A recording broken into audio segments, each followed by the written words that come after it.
કવિમંચ કાર્યસેતુ કાર્યક્રમ અંતર્ગત હું આરતી રામાણી એન્જલ શાલુ મહેતા શૌર્યની એક રચનાનું પઠન કરી રહી છું. શીર્ષક છે એક તરસ અધૂરી.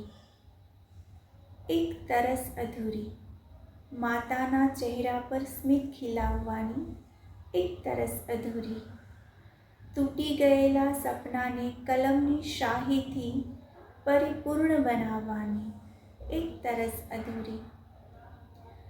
જેણે હાથ ઝાલી કલમ પકડવી શીખવાડી, એ જ કલમના અક્ષરે હવે માતાનું નામ રોશન કરવાની એક તરસ અધૂરી.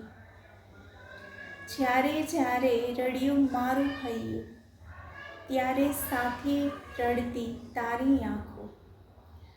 એ જ તો માડી તું, જેનો દુઃખ પણ મારી સાથે ભાગી લેતી એક તરસ અધૂરી. મારી એક જ આશ, તને આનંદથી ઝૂલતી જોવાની.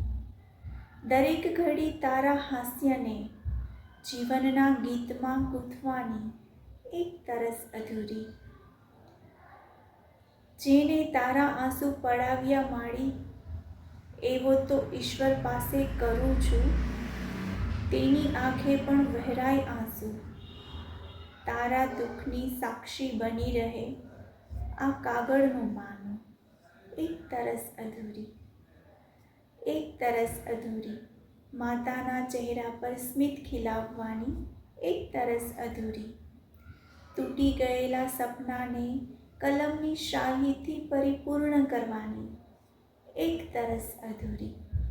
ધન્યવાદ.